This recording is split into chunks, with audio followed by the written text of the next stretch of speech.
بسم اللہ الرحمن الرحیم۔ قیامت کے دن مرد و عورت سے کون سے 5 سوالات پوچھے جائیں گے؟ حدیث پاک میں آتا ہے کہ کسی شخص کے قدم اپنی جگہ سے نہ ہٹیں گے جب تک اس سے یہ 5 سوالات پوچھ نہ لیے جائیں۔ ناظرین، قیامت کا ذکر سنتے ہی ایک پرہیزگار انسان پر کپ کپی سی طاری ہو جاتی ہے۔ آخر قیامت کے دن ہمارا کیا حال ہوگا؟ قیامت کے دن کا منظر قرآن مجید میں مختلف جگہوں پر آیا ہے اور حدیث میں بھی اس کا ذکر آیا ہے۔ ام المومنین حضرت عائشہ صدیقہ رضی اللہ تعالی عنہا سے روایت ہے، وہ بیان کرتی ہیں کہ میں نے رسول اکرم صلی اللہ علیہ وآلہ وسلم کو فرماتے ہوئے سنا، لوگوں کو قیامت کے دن ننگے پاؤں، ننگے بدن اور غیر مقتول اٹھا کر میدان حشر کی طرف لایا جائے گا، یعنی وہ اپنی قبروں سے اس حال میں نکلیں گے جیسے وہ اس دن تھے جب ان کی ماؤں نے انہیں جنم دیا تھا۔ میں نے دریافت کیا، یا رسول اللہ، مرد و عورت سب اکٹھے ننگے ہوں گے،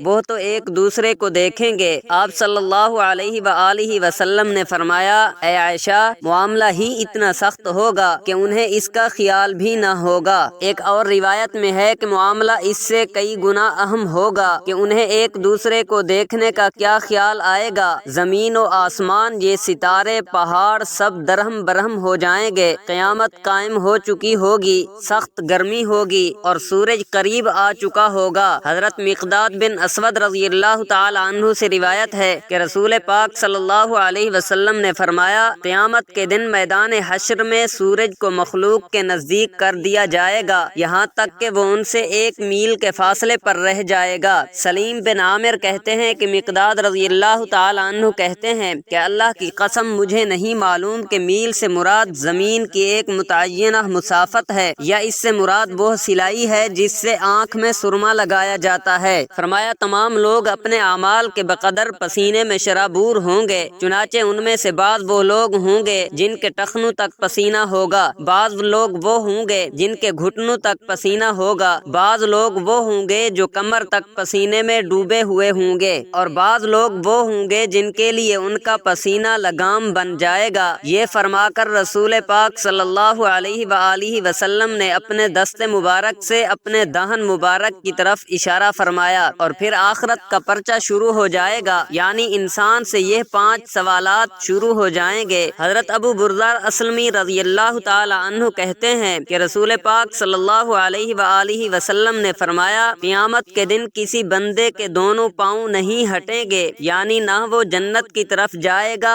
نہ دوزخ کی طرف، یہاں تک کہ اس سے یہ نہ پوچھ لیا جائے کہ اس کی عمر کے بارے میں کہ اپنی عمر کو کن کاموں میں ختم کیا، یعنی اپنی عمر کو گناہوں میں، اللہ کی نافرمانی میں صرف کیا یا شریعت کے بتائے ہوئے احکامات پر عمل کیا۔ دوسرا سوال اس کے علم کے بارے میں ہوگا کہ تو نے اپنے لیے حاصل کیے ہوئے علم پر کتنا عمل کیا۔ ناظرین، علم کے بارے میں ہم سب بہت ہی کمزور ہیں، ہمیں اس چیز کا خوب علم ہے کہ یہ نیکی ہے اور یہ گناہ ہے، یہ حرام ہے اور یہ حلال، لیکن پھر بھی ہم اپنے علم پر عمل نہیں کرتے، ہماری اس پر سخت پکڑ ہوگی، اللہ تعالی معافی فرمائے۔ تیسرا اور چوتھا سوال اس کے مال کے بارے میں ہوگا کہ اسے کہاں سے کمایا اور کہاں خرچ کیا، حلال سے کمایا یا حرام سے، اور کہاں پر خرچ کیا، اللہ کے راستے میں اپنے بیوی بچوں پر خرچ کیا یا حرام کاری کے ذرائع میں استعمال کیا۔ ایک روایت میں ہے کہ 5واں سوال اس کی جوانی اور اس کے جسم کے بارے میں ہوگا کہ اسے کہاں کھپایا۔ جوانی میں چونکہ انسان کے پاس طاقت ہوتی ہے، وہ ہر طرح کے نیک اعمال بھی کر سکتا ہے اور گناہ کے کام بھی کر سکتا ہے۔ یہ جوانی خدائے واحد کی ایک بہت بڑی نعمت ہے، اس کی قدر کرنی چاہیے۔ یہ 5 سوالات ہر انسان سے قیامت کے دن ہوں گے، اسے آخرت کا پرچہ بھی کہہ سکتے ہیں۔ ناظرین، آج اس دنیا میں جس طالب علم کا امتحان قریب آ جائے وہ کئی روز پہلے سے پریشان ہو جاتا ہے، اس پر ہر وقت بس ایک ہی دھن سوار ہوتی ہے کہ امتحان سر پر ہے۔ وہ راتوں کو جاگ کر اس کی تیاری اور اہم سوالات اور خوب کوشش کرتا ہے کہ شاید یہ سوال آ جائے، شاید وہ سوال آ جائے، ہر امکانی سوال کو حل کرتا ہے۔ حالانکہ دنیا کا امتحان بہت آسان ہے، جس میں دھاندلی ہو سکتی ہے، رشوت بھی چل سکتی ہے، جبکہ اس کا حاصل فقط اتنا ہے کہ کامیاب ہونے والے کو 1 سال کی ترقی مل جاتی ہے، جبکہ فیل ہونے والے کو جیل میں نہیں ڈالا جاتا، صرف اتنا نقصان ہوتا ہے کہ 1 سال کی ملنے والی ترقی سے اس کو محروم کر دیا جاتا ہے۔ دیکھیے تو صحیح، اس دنیاوی امتحان کی تیاری تیاری کے لیے انسان کتنی بھاگ دوڑ کرتا ہے، حتیٰ کہ نیند کشا گولیاں کھا کر ساری رات جاگ کر اس امتحان کی تیاری کرتا ہے، مگر افسوس اس قیامت کے امتحان کے لیے آج مسلمانوں کی کوشش بالکل نہ ہونے کے برابر ہے، جس کا نتیجہ کامیاب ہونے کی صورت میں جنت کی نہ ختم ہونے والی ابدی راحت ہے اور فیل ہونے کی صورت میں دوزخ کی ہولناک سزائیں ہیں۔ ہمیں چاہیے کہ ہم آخرت کی تیاری کریں۔ نبی اکرم صلی اللہ علیہ وآلہ وسلم فرماتے ہی ہیں، دنیا مضرات الآخرت ہے، دنیا آخرت کی کھیتی ہے، یہاں جو